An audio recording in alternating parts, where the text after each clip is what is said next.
This meeting is being recorded. So thank you. I don't need to introduce anymore myself, but I would like to introduce my co-author. It is Martina Moravcová, and we are both from the Czech Technical University in Prague. And let me start with the program or outline of my talk. So first of all, since I'm going to speak about string attractors, I will recall the definition. Then I will summarize some known results on attractors in combinatorics on words. I will try to underline the techniques that I have observed so far in the papers on attractors. And then I will move to the main topic of my talk, where I will first describe some known results on attractors concerning prefixes of simple Perry sequences. And so these known results, they were motivating our further work. And then I will move to new results, to our results with Martina, and also to some partial results concerning the non-simple Perry case. And finally, I want to mention or say a few words about the relation between attractors for morphic sequences or fixed points of morphisms and numeration systems. And I will end with some open problems. So please just confirm that you can hear me.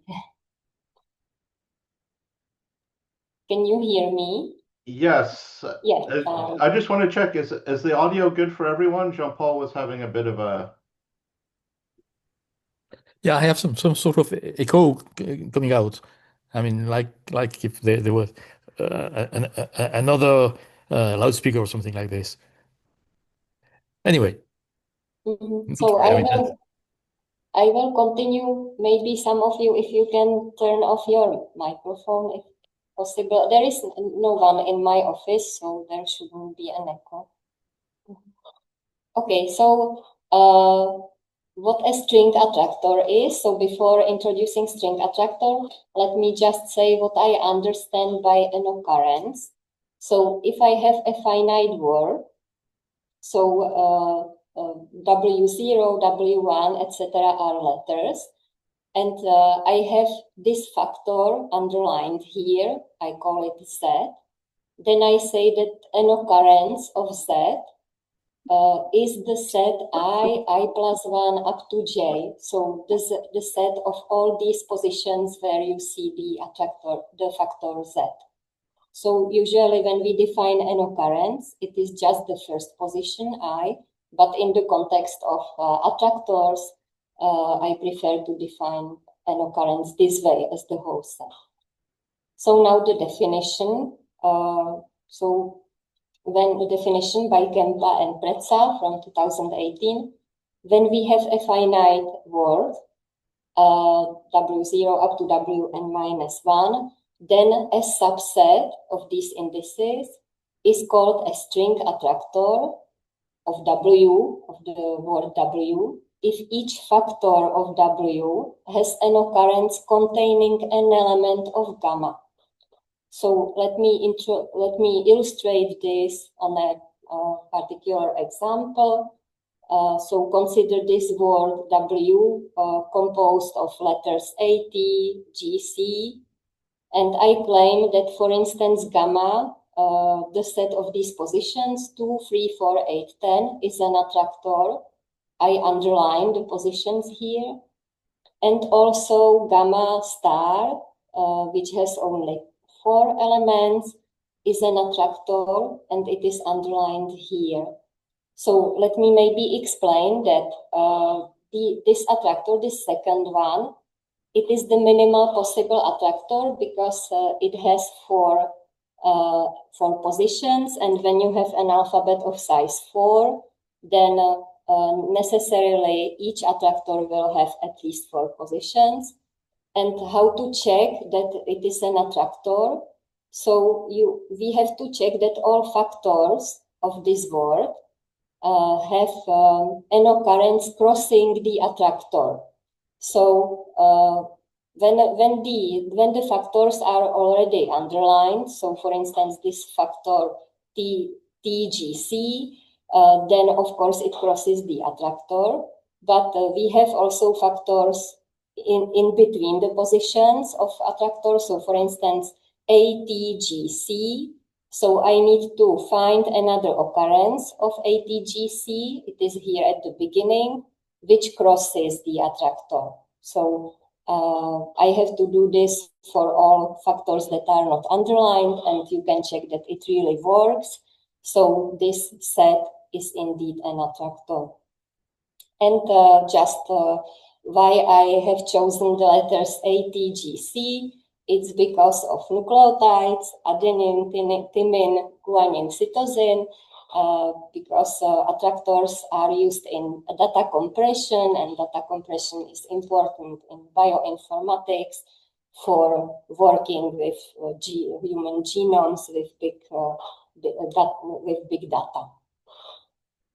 So please, can I ask you once more whether you hear me with no problems? Yeah, I think it's fine. Fine, okay. So this was the definition of an attractor. And now let me summarize some known results from our field, from combinatorics onwards, results concerning attractors. So in general, it is an NP-complete problem to find a minimal attractor. So minimal attractor I will call an attractor of minimum size, always a minimal attractor. So what we do in combinatorics onwards, we use the structure of infinite words. Infinite words, I will usually call them sequences. And we use their structure to determine the attractors of prefixes or factors in a more efficient way. So to be able to do it for all prefixes in real time. So what we have reached so far, or what are the results that have been reached so far? For particular prefixes of the following sequences, the attractors, minimal attractors have been determined. So for standard Sturmian sequences, for the tumor sequence, and for complementary symmetric Rota sequences. Then sometimes it's even better, and there are results concerning all prefixes of an infinite word of a sequence. So this is the case for standard Sturmian sequences again, for the Fibonacci sequence, tumor sequence, period doubling sequence, powers of 2 sequence, and also simple perisequences, which is the topic of my talk. So I will speak then in details about this case. And sometimes it even happens that we are able to determine attractors for all factors of an infinite word. And this was the case for the tumor sequence by Francesco Dolce, and for episturmian, I did it for episturmian sequences. So this is these are the results concerning some classes of infinite words where we are able to find attractors for prefixes or factors. But also other things are studied in combinatorics onwards on the topic of attractors. So for instance, Schaeffer and Schalik, they studied attractors in linearly recurrent and in automatic sequences, and they provided even some upper bounds on the size of minimal attractors. Then there was a study of string attractors of bi-infinite words, and a nice talk was given by Benjamin Ewan, the Manibus, in this seminar. Then, for instance, this collective of authors, they studied combinatorial properties of attractors. So they considered, or attractors can be considered as a new measure of complexity. So it was interesting to study the relation to factor complexity or recurrence function, so to other measures of complexity of infinite words. And the authors, they also defined new string attractor-based complexities. And they initiated a study of attractors in fixed points of morphisms. And there's another recent paper by Beal, Crochmore, Giuseppe Romana, where the authors describe, it's a, I would say, a practical one paper. So the authors describe how to check in an efficient way that something is an attractor of a word. So they use suffix automaton to do it quickly. And they also describe how to produce word attractors, which are not minimal ones necessarily, but not of big size. So this is the state of art of this problem. And I will now try to show some techniques that were used, or mention just briefly some techniques that were used when studying attractors.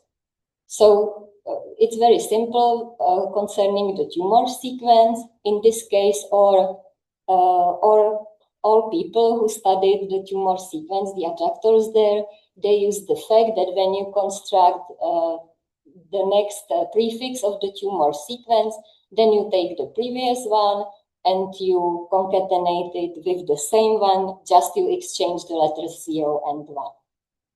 Then when Schaeffer and Shalit, when they studied automatic sequences, then they were able to use walnut to verify, for simple cases to find, and for more complicated cases to verify by walnut that something is a string attractor. Then when I studied epistolmian sequences, it turned out to be very useful to use palindromic closure. And then when studying complementary symmetric Rote sequences with Veronika Hendrichova, we used pseudo-palindromic closure.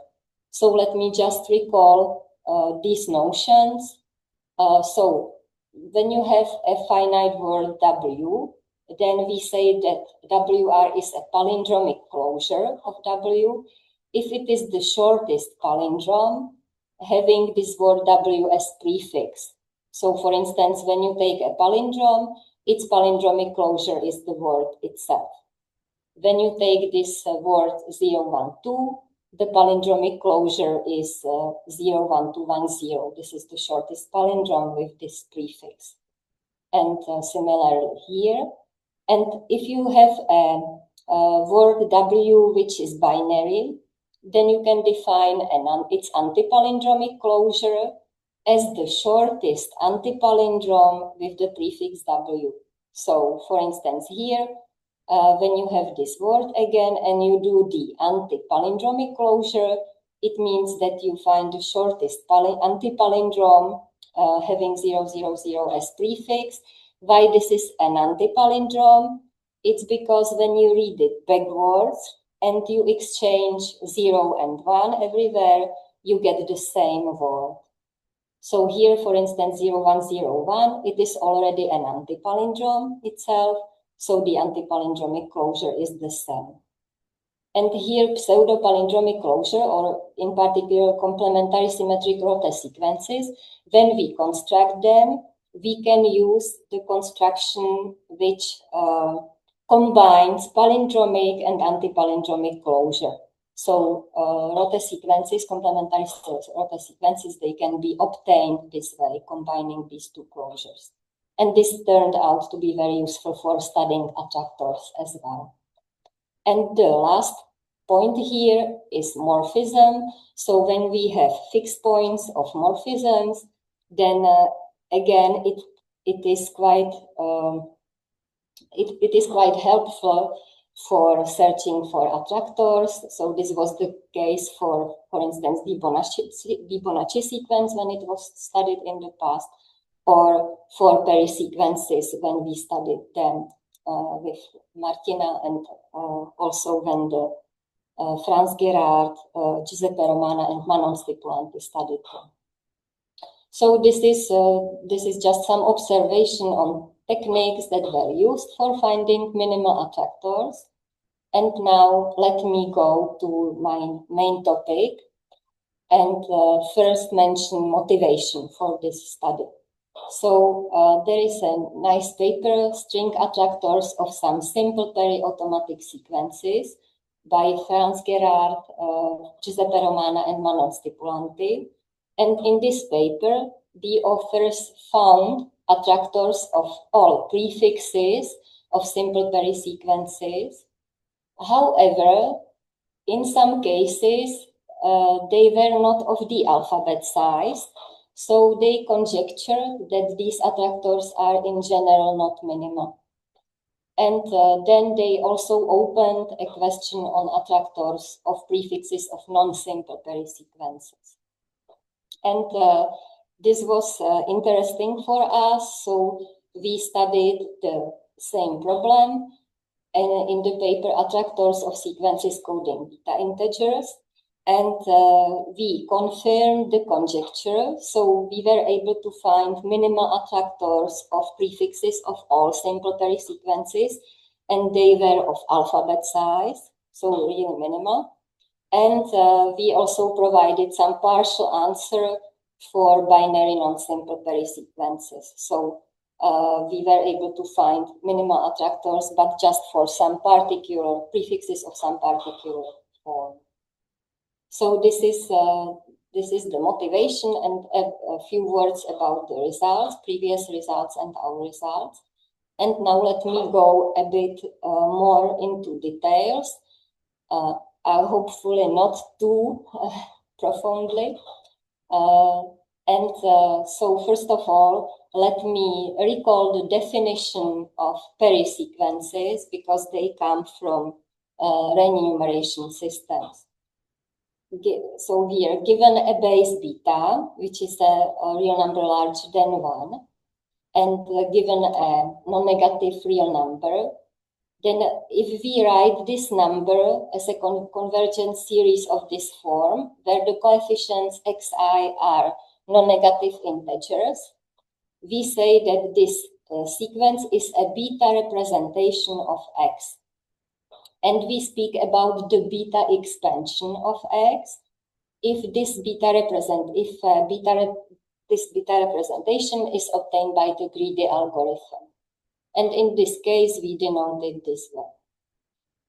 And now, if our number has the beta expansion with vanishing fractional part, so in fact, it is an analog of integers for integer basis, then x is called a non-negative beta integer. And here z beta plus is the notation for the set of all non-negative beta integers.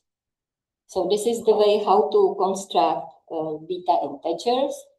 And then in the case where there are only finitely many distances between neighbors in the set of beta integers, we speak about a we say that beta is a Peri number. And in such a case, when in this set we have only finitely many distances, we can encode the same distances with the same letters. And in such a way, we obtain a Peri sequence.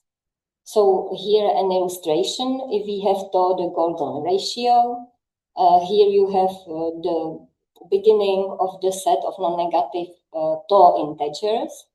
And it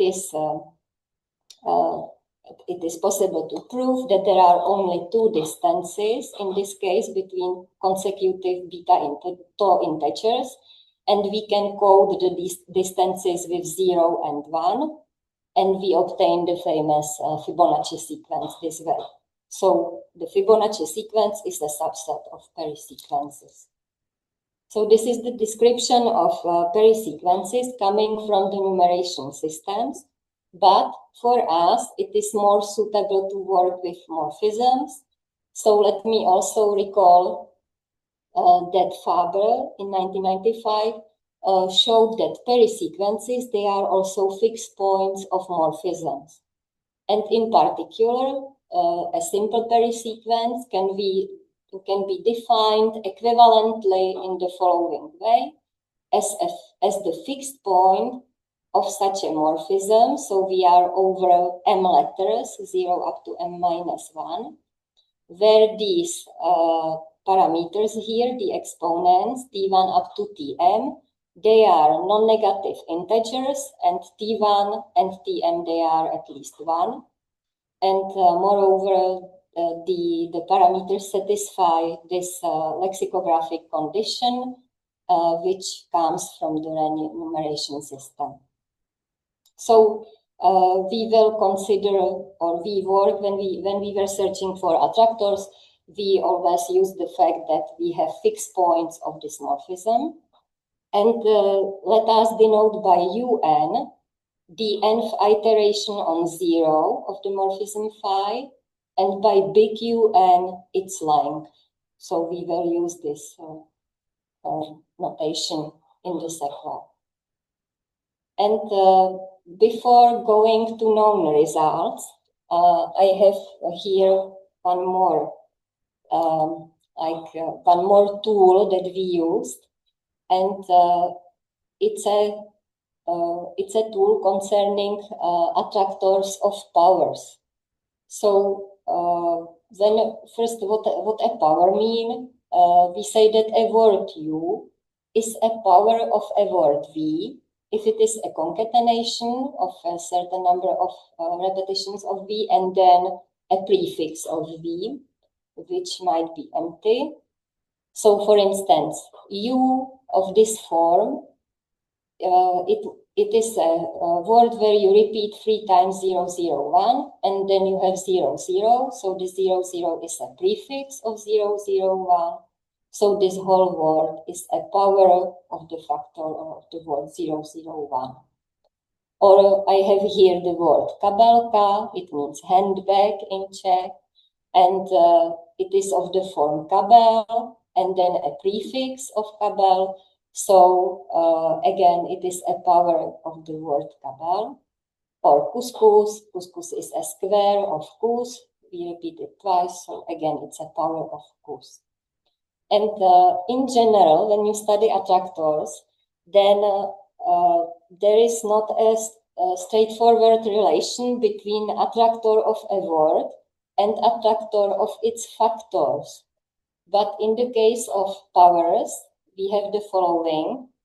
So when U is a power of a word V, then if we know that gamma is an attractor of V, then gamma, together with the last position of V, is an attractor of U. So there is such a simple relation. So for instance, in this example, let V be this factor or this word 0, 1, 0. And here in red, I write the letters that correspond to the attractor.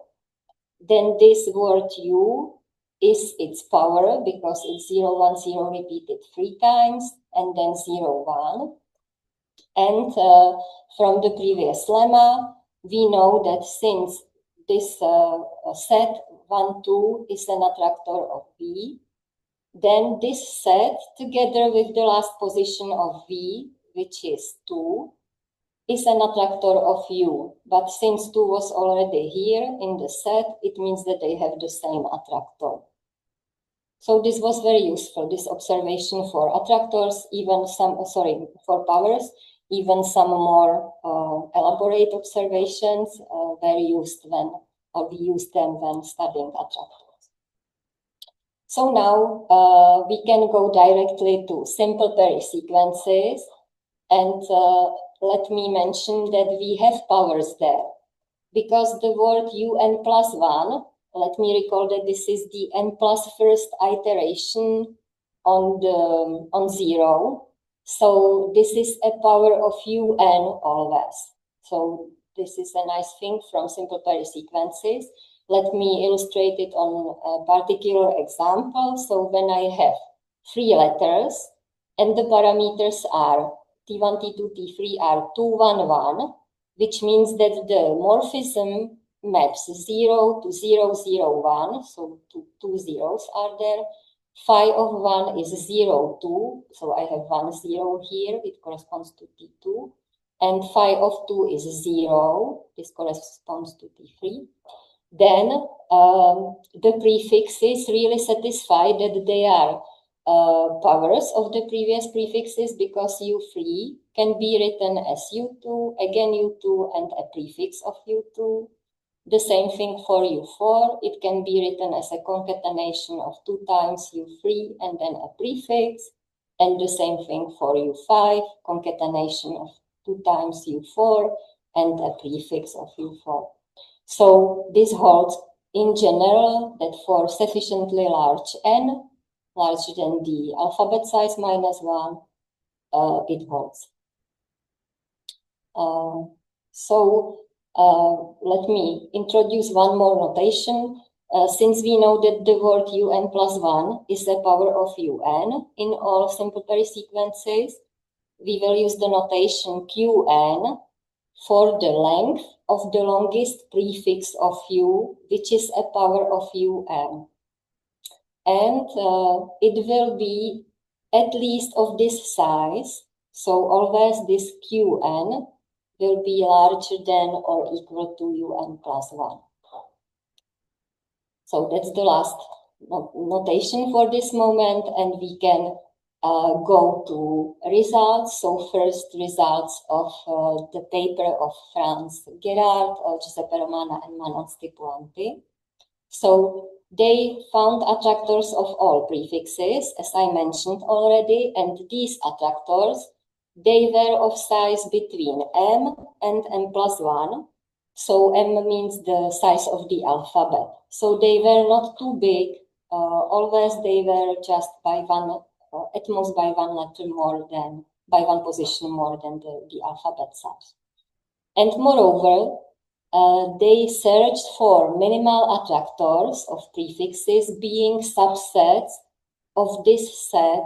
Let me recall that the length un corresponds to the iterations of the nth iteration of the morphism on 0.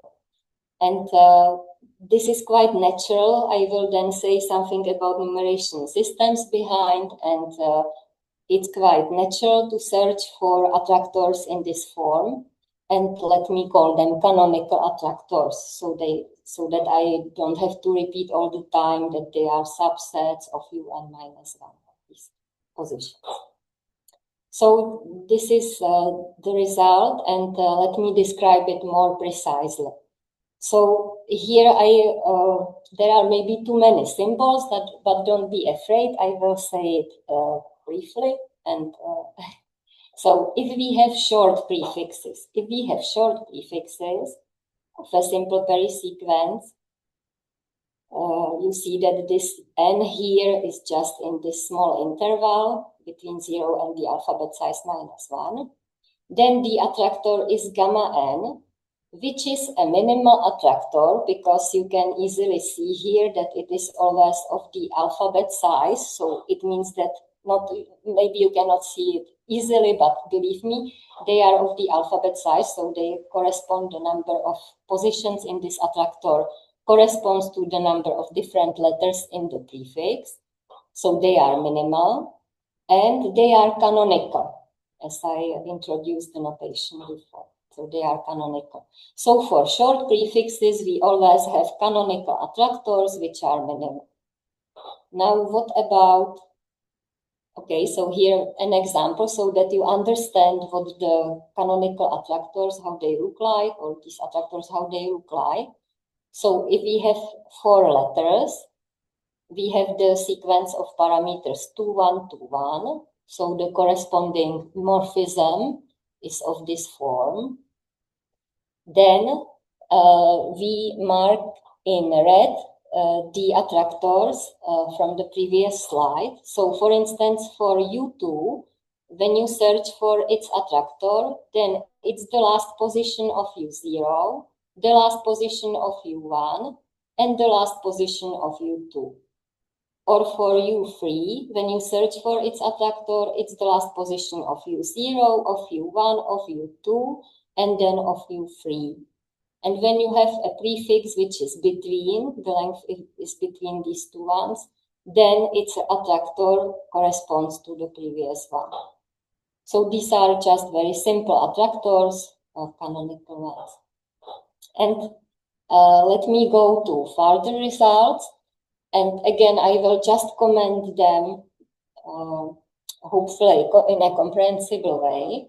So short prefixes, we have already discussed them. Now, when the length of the prefix is between un and un plus 1 minus 1, then we have always an attractor of this form, which is canonical. You can observe the form here. So which is canonical, but which is of size, it may be of size m plus 1, so the alphabet size plus 1. So it is not necessarily minimal. But and I'm still speaking about the results of the previous authors, so Franz, Gerard, Giuseppe Romana, and Manon Stipland. And if our L, the length of the prefix, is between un and qn minus 1, then we have a canonical attractor which is minimal. And also when our L is between Pn and un plus 1, we again have a minimal canonical attractor. And this Pn, that's just a particular prefix which turned out to be useful to study.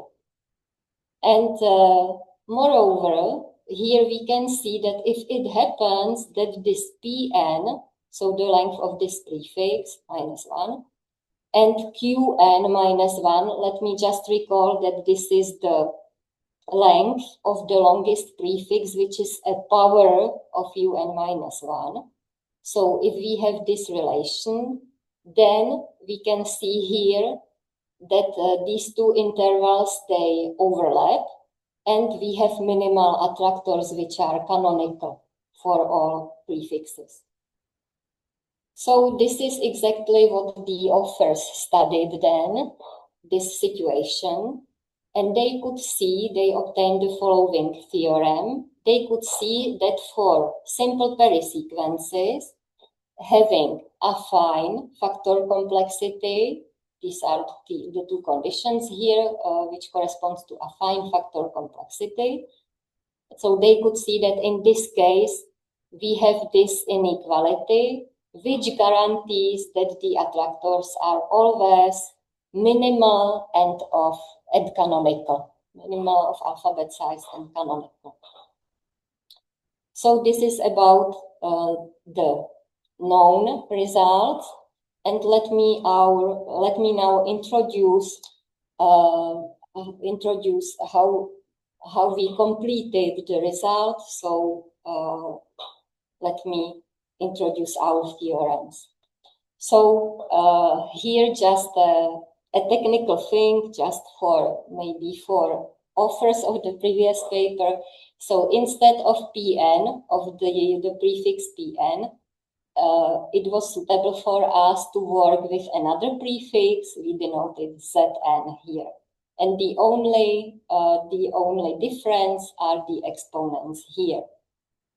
And we have a theorem saying that we have a theorem where the assumptions are different than affine factor complexity, and the assumptions still guarantee that we have minimal attractors which are canonical for the simple perisequence.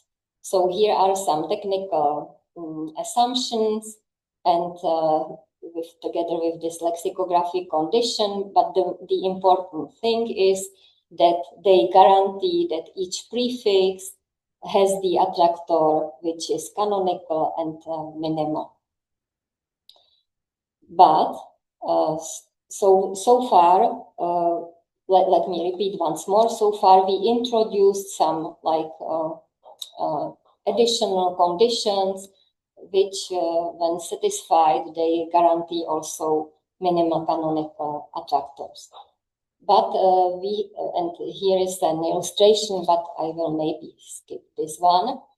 But what I want to underline is that this is not always the case. That what we could see with Martina is that there are some simple perisequences where you cannot find minimal attractors among the canonical ones. So here I have like the simplest counterexample for 4 letters and the parameters 2, 1, 2, 1, which is the simplest case where neither assumptions of the theorem by Franz Gerard and her colleagues, neither assumptions of our theorem are met. And in this case, we are able to find a prefix whose minimal attractor is never canonical. So it is not a subset of these positions. And even in these cases where the minimal attractors are not canonical, we are able to find them, and they are of alphabet size. So this is our main result. So when we have a simple perisequence, and first I will mention the result for the case where the first parameter T1 is larger than Tm. And if I denote by K, the smallest index such that Tm minus K is non-zero, so I simply search from back for the first non-zero index, non-zero parameter, sorry. Then we were able to show that each prefix of length L in this interval has a canonical attractor which is minimal. And for prefixes of length in the complementary interval un up to Zn, one of the following things happens. So the attractor is not canonical anymore, the minimal attractor, but it is still of the alphabet size. And what happens is that you take the set gamma n minus 1, which is canonical. You throw away one position from this set, and you add there one position which is not canonical. So, and you obtain an attractor which is minimal, which is of alphabet size. So, in fact, our attractors, in this case, where it's not possible or not always possible to find minimal canonical attractors, but it is always possible to find an attractor which is almost canonical. So only one position is different from the canonical one. And here in the second case as well, here we throw away this position and we put there another one, which is the only one which is different from the canonical attractor. So they are still quite, I would say they are still quite nice, these attractors.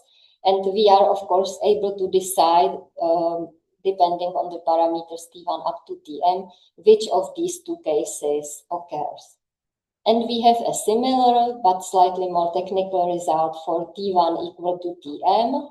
So we have a complete result for all simple perisequences, which always describes minimal attractor of alphabet size.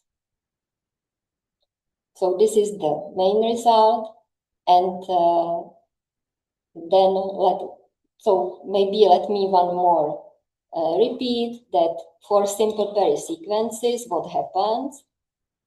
Sometimes it happens that all prefixes have canonical attractors of alphabet size, but sometimes it happens, and so that's the first case, the first possible case. Or it can happen that all prefixes have canonical attractors. This is what always happens, have canonical attractors, but they might be of size n plus 1, alphabet size plus 1. But in all possible cases, simple perisequences have attractors of size of the alphabet. And these attractors, they are not necessarily canonical, but just by one position different from canonical attractors. Okay, so this is about simple perisequences. And now about binary non-simple perisequence. So let me just mention the form of the morphism here in this particular case. It is this one, where P is larger than Q. And here the result is very simple to describe, because here we observe that the nth iteration on 0 is of the following form. It has this prefix, so the iterations of 0 concatenated are its prefix. The iterations on 1 concatenated are its suffix. And these two prefix and suffix, they do not overlap. And these two positions, they are positions of the attractor of this prefix always. So this is the statement of our theorem. This is the only case which we studied for binary non-simple perisequences. So that's about binary non-simple perisequence. And now let me summarize the tools that we used in our proof and in our study. So we were dealing with the morphic structure. This was the main important thing there, or morphic structure, fixed point of a morphism. Then we used the observation on attractors of powers. We were dealing with lexicographic conditions there. In the proofs, there is a sort of generalized mathematical induction. And we created, or Martina, she prepared programs in C++ for binary, ternary, and quaternary simple perisequences. And we used these programs for finding candidates for attractors and also for checking correctness of our conjectured attractors. So that's about our result concerning simple perisequences and the particular, just a special case of non-simple perisequences. And now one of my last slides will concern like a relation between attractors for morphic sequences or fixed points of morphisms and numeration systems. So in the paper by Franz Gerard, Giuseppe Romana, and Manuel Stipulanti, there was the following question, like motivation question. Given a morphic sequence U, does there exist a numeration system S such that U is S-automatic and minimal attractors of the prefixes of U are easily described by S? And the answer for perisequences may be as follows. So for every perisequence is S-automatic for the Dumont-Thomas numeration system S, which corresponds to the morphism phi that I've introduced. Moreover, in this case, the Dumont-Thomas system is greedy. So, moreover, this S coincides with the positional so-called U system. So, the base there is the sequence UN, where UN are exactly the UN we dealt with, so the lengths of iterations on 0.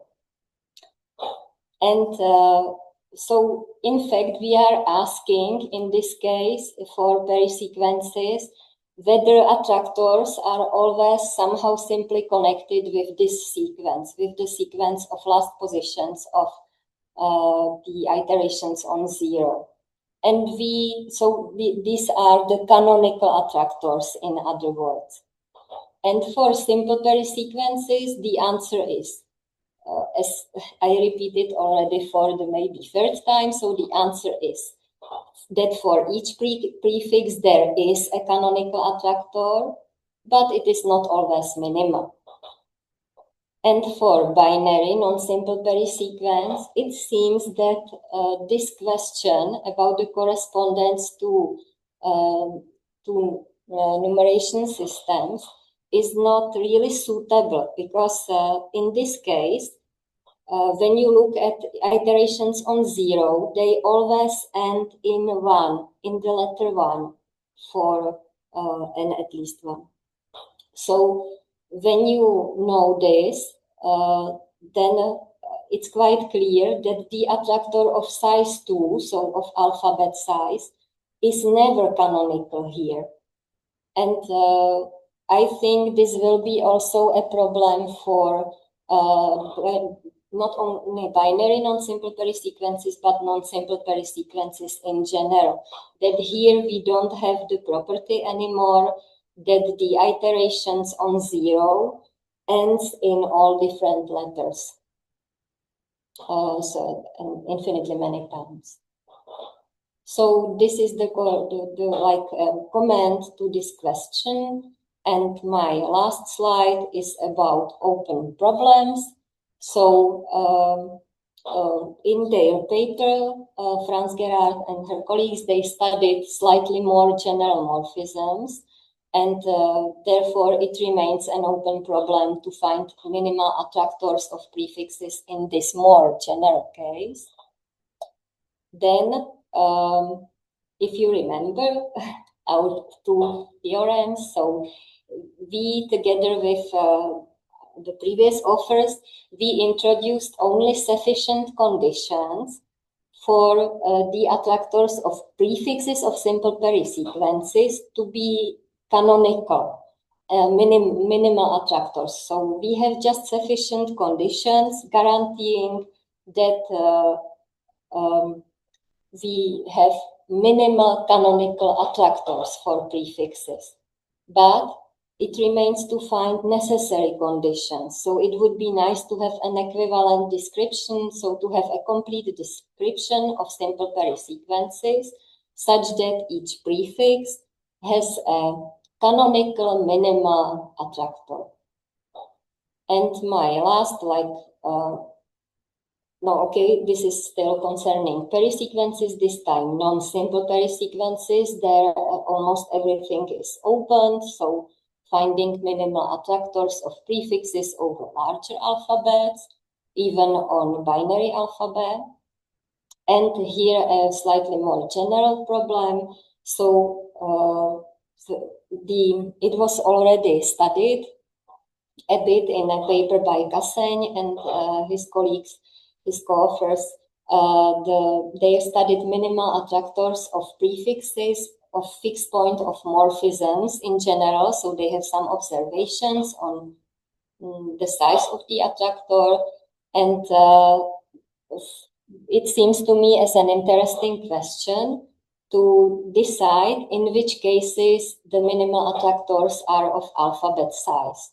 So, for instance, it is known for Sturmian sequences and Episturmian, so in general Episturmian, and also for simple perisequences, that the minimal attractors are always of alphabet size, while, for instance, for tumor sequence, when you study prefixes, then it is proven that that minimal attractors are maybe of size 4. For some prefixes, they are of size 4, so not alphabet size. And that's it for my talk. So here are the two references, and thank you for your attention. Great. Thank you very much, Luca. Does anyone have any questions? Oh, yeah, Hajime. So thank you for nice talk. So I have interest in the original problem as the distance of consecutive beta integers. So is it possible to consider generalization for negative beta expansions, negative beta integers? So my answer is yes. So it should be possible, but I did it just in this case, and already in this positive case for positive beta, it was quite complicated. So why not? Why not to move to, maybe I can mention one more problem which is connected with this, that we can consider like generalization to Cantor basis. We can consider a finite sequence of or periodic sequence of bases, and that's also interesting. We can study fixed points there, and this is also something that we would like maybe touch in the future, but it will be, of course, more complicated than in this case. Thank you. Does anyone else have a question?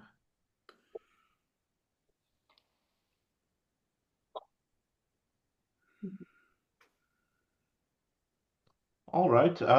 If not, thank you.